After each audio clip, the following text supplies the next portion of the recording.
পর কাপড় বদলে ফায়ারম্যান হয়ে যায়। এখন তার টিম মেম্বারের পালা। সে জেলের কাছে পার্কিং একটা বিস্ফোরণ করে যাতে ফায়ার ব্রিগেড ডাকা যায়। সেই হইচইয়ের সুযোগ নিয়ে সে ফায়ার ট্র্যাকের নিচে লুকিয়ে পড়ে। সবাই আগুন নেভানোর কাজে ব্যস্ত থাকে, তাই কেউ তাকে দেখতে পায় না। আর এভাবেই সে বার্ডিনেদের চোখের সামনে থেকে জেল থেকে বেরিয়ে যায়। কিন্তু সে সরাসরি পালায় না। সে জেলের আশেপাশে একটু ঘোরাফেরা করে, তারপর তার সঙ্গী থেকে একটা কয়েন নিয়ে পাবলিক ফোন থেকে কল করে বলে একটা বন্দী জেল থেকে পালিয়ে গেছে। পুলিশ যখন সেখানে আসে তখন সে কোনো প্রতিবাদ ছাড়াই হাত মাথার ওপর তুলে আবার জেলে ফিরে যায়।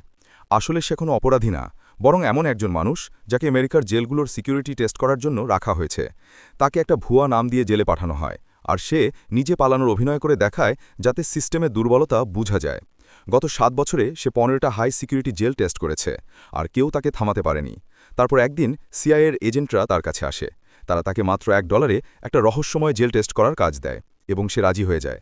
আগের মতোই তাকে একটা নকল নাম, একটা যোগাযোগের মানুষ আর একটা ইভ্যাকুয়েশন কোড দেওয়া হয়, যাতে জেলে থাকাকালীন তার নিরাপত্তা বজায় থাকে।